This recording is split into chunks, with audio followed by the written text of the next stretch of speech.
ভাইয়া ভাইয়া এই আপনি এটা ভাইয়া ভাইয়া একটু সুন্দর করে করেন। কারণ ভাইয়া যখন স্ক্রিনে দাঁড়ায় এখন ডিরেক্টর মহোদয়, জি ভাইয়া জি ভাইয়া জি ভাইয়া, ও হবে না ভাই, ডিরেক্টর আপনি আপনি আপনি যা বলবেন তাই। তো ভাইয়া ভাইয়া দিয়ে কখনো আপনার সিনেমা চলবে না। সুপ্রিয় দর্শক, আসসালামু আলাইকুম। আমাদের মাঝে উপস্থিত বাংলাদেশ চলচ্চিত্র ইতিহাসের একজন জনপ্রিয় কমেডি কিং, এই হিরো বাংলার ইতিহাস এবং ঐতিহ্য নিয়ে এই চলচ্চিত্রে পদার্পণ যারা দেখেছেন ওনার অভিনয়, এমনি একটি অভিনয় শিল্পী আমাদের মাঝে উপস্থিত। আজকে কথা বলবেন এই চলচ্চিত্র শিল্পী সমিতির বিষয়ে। ভোটারের দোয়া চাই, আমার সাধনা মিটিল, পাশ কপালে না জুটিল, এই হয়েছে আর কি। দুইবার পর একটু কম ভোটেই ফেল হয়ে যায়, কেন যায় জানি না।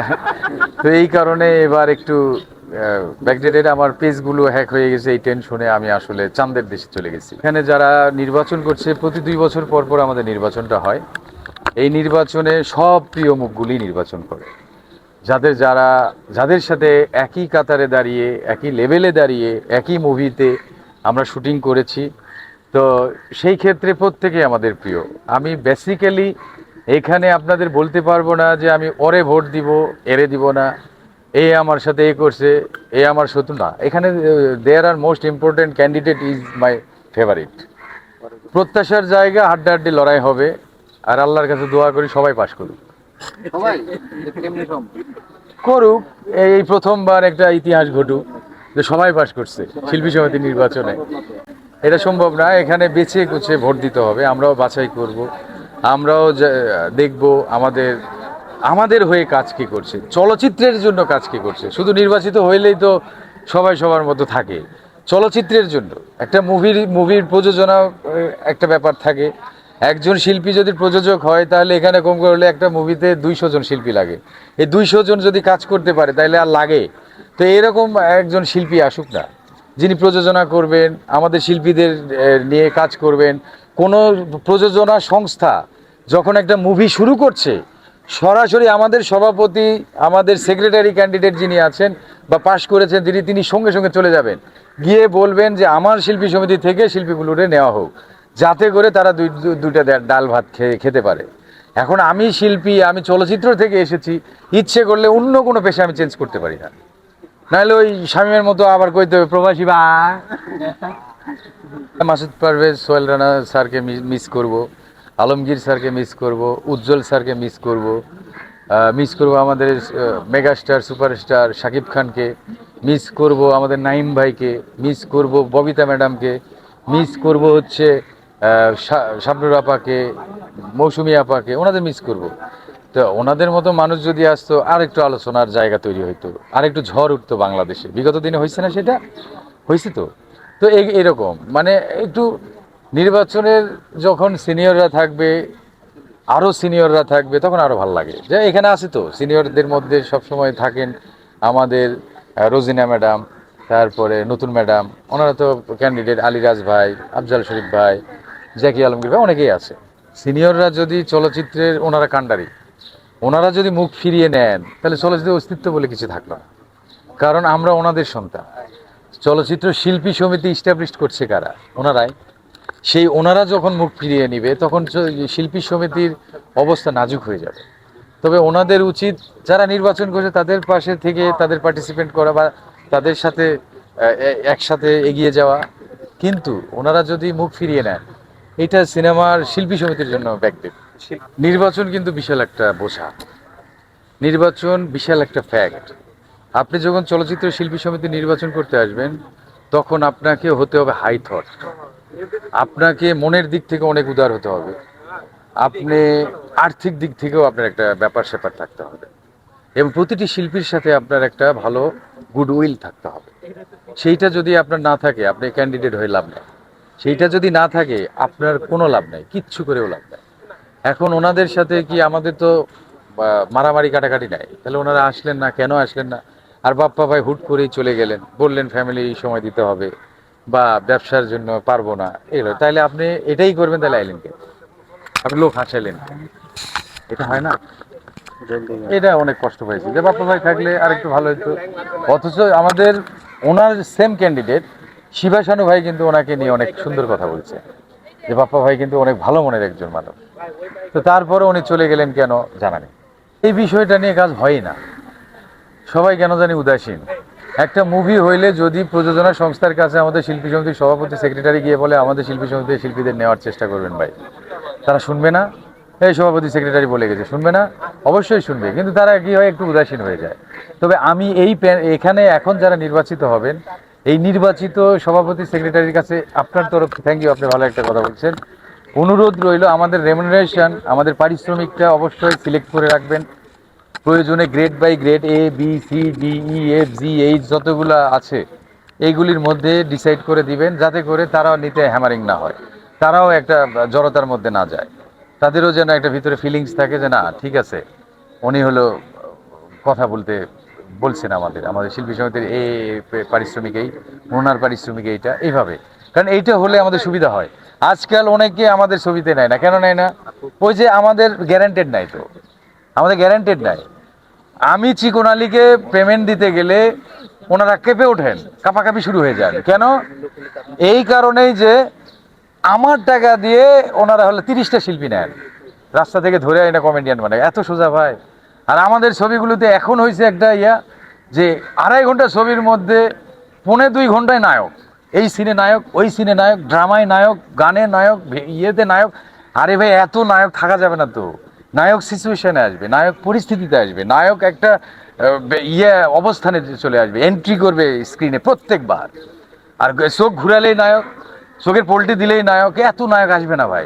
2.5 ঘন্টা ছবির মধ্যে 1 ঘন্টা থাকবে নায়কের অবস্থা। আর বাকি শিল্পী কই আপনার ছবিতে? বাকি শিল্পীরা নাই কেন? আগের ছবি আপনারা দেখেন নাই? আগের ছবিতে কি হয়েছে?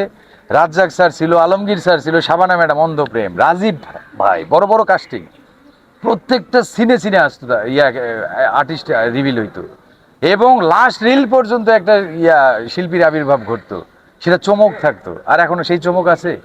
শুরু হইলো হিরোরে দিয়া, শেষ হইলো হিরোরে দিয়া, আর বাকি শিল্পী কই ভাই?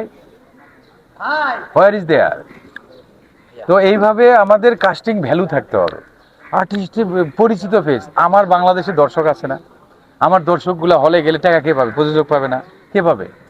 অথচ আমাদের মাইনাস করে যার জনপ্রিয়তা নেই, আখাদ্য কুখাদ্য নতুন আন করা সবগুলোরে নিয়ে যাওয়া হচ্ছে। আরে ভাই তৈরি করবেন, 100-র মধ্যে 20 জন তৈরি করবেন, 80 জন আপনি প্রমিনেন্ট নিতে হবে। সিনেমা এটা টিকিট কেটে দেখে, এইখানে ফ্রি দেখে না।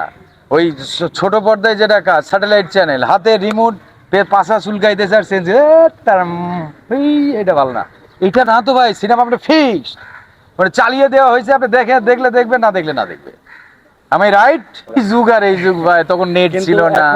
অনেক অনেক ফিল করি যে আমি এখন হলো মানে মাঝে মাঝে লজ্জিত হয়ে যাই, ওনাদের কিভাবে কাস্টিং করা হয়েছে। আরে ভাই আমি চিকন আলী, আমাকে তৈরি করবে পরিচালক, আমাকে সিন বুঝিয়ে পরিচালক নিয়ে যাবেন। ওই তামিল তেলেগুর একটা কমেডিয়ান গাড়িতে থাবড়া দিয়ে চাক্কা মাক্কা উড়ে গেছে, এটা তো অবাস্তব। এইটা দর্শক হলে একসেপ্ট করছে, কেন করছে? এই বেড়া বলে থাবড়া দিলে এই গাড়ির বলে চাক্কা খুলে যায়। তো এটা তৈরি করছে কি? পরিচালক। ভাই আপনার গল্পেই নেই কমেডি, আপনি খালি নায়ক আর নায়িকা নিয়ে দুই নায়কের কাছে একটা স্ক্রিপ্ট পাঠা দিচ্ছে, নায়িকার কাছে একটা স্ক্রিপ্ট পাঠা দিচ্ছে। ভাইয়া ভাইয়া এই আপনি এটা ভাইয়া, ভাইয়া একটু সুন্দর করে করেন। কারণ ভাইয়া যখন স্ক্রিনে দাঁড়ায়, এখন ডিরেক্টর মহোদয়, জি ভাইয়া, জি ভাইয়া, এই তুমি এই সিনটা এইভাবে করবে, জি ভাইয়া। ও হবে না ভাই, ডিরেক্টর আপনি আপনি আপনি যা বলবেন তাই। স্ক্রিন আপনার, এটা আপনার বাপদাদার সম্পদ, এটা দিয়ে আপনি আপডেট হবেন। তো ভাইয়া ভাইয়া দিয়ে কখনো আপনার সিনেমা চলবে না। তো আপনাকে অবশ্যই অবশ্যই শিল্পী মানে কাস্টিং ভ্যালু রাখতে হবে, আপনার দর্শক কি চাচ্ছে সেটাই করতে হবে। তা না হলে, আর দিলদার ভাইয়ের সময় আসলে তখন নেট ছিল না, ইন্টারনেট ছিল না, ডিশ ছিল না, হাতে হাতে অ্যান্ড্রয়েড সেট ছিল না, টাচ ফোন ছিল না ভাই। তখনকার যুগ আর এখনকার যুগ অনেক টেনশন, অনেক অনেক ডিস্টেন্স ভাই। দিলদার সাহেব যে সুযোগটা পাইছে তখন উনি যা করছে সেটাই হচ্ছে ইতিহাস। আর এখন আমরা ভাই ছবির গল্পেই তো থাকি না, ইচ্ছে করে চিকন আলীকে ঢুকাও এই জায়গায়, বন্ধু ঢুকাও, বন্ধু ঢুকে মানে জোর করে যতটুকু করতেছি ভাই, এছাড়া কিছু রাখবে স্ক্রিপ্টে নাই ভাই। জাস্ট একটা কমেডিয়ান লাগে, আগে ওই দিলদার ছিল মুখের সাথে, ইলিয়াস কাঞ্চনের সাথে, মান্নার সাথে, ওই রুবেলের সাথে, ওখানে চিকন আলী ঢুকাই দাও, এইভাবে ঢুকাচ্ছে ভাই। নাই গল্পে, নাই গল্পে, এখনো আবার ইনভলভ করুক কমেডিয়ান। 2.5 ঘন্টা ছবির মধ্যে আমাদের আধা ঘন্টা 20 মিনিটের একটা রাখুক, দেখেন আবার ছবি দর্শক দেখবে। দর্শক একটা রিল্যাক্সের জায়গা দিতে হবে।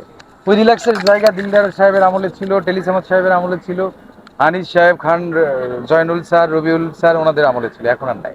এখন ওনারা কমেডি বুঝেই না। ওনারা যে মুভিটা কপি করছেন তামিল তেলেগু থেকে, ওইখানে কিন্তু কমেডিয়ানের বিশাল একটা জায়গা আছে, অথচ আমাদের দেশে আনার পর ওই কমেডির জায়গাটায় ফেলে দিয়া ওইটুকু রাখা হয়। It's a very bad for our movie. ভাই, সিনেমাকে সিনেমার মতোই তৈরি করে, সিনেমার গরু আপনাকে গাছে উঠাইতে হবে, সিনেমাকে সিনেমার মতো বানাইতে হবে, অকল্পনীয়। বাহুবলী দেখছেন, জীবনে ওইটা হয়, বাস্তবে কখনো সম্ভব? ওইটাই তারা দেখাইছে। কিভাবে দেখাইছে? Mac believe. ওনারা ওভাবে দর্শকের সামনে নিয়ে গেছেন বলে ছবিটা অ্যাকসেপ্ট করছে।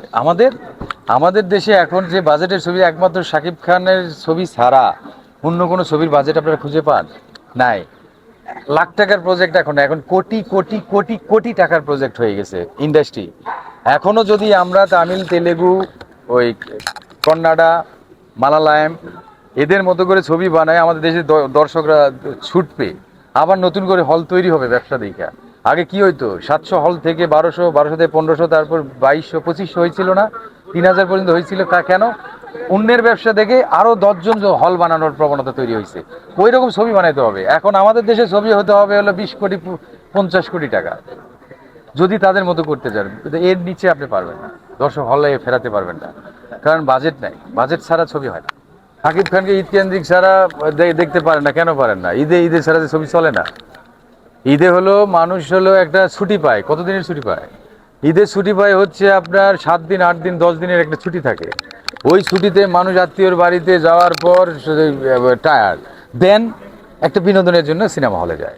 তো ঈদের এই যে ঈদ ছাড়া আপনি 2 দিন মাত্র ছুটি পাচ্ছেন। সরকারি লোকজন ছবি দেখে, সরকারি লোকজন ছবি দেখে ওকে শোনে, হয়তো গেল বছরে 1-2 বার।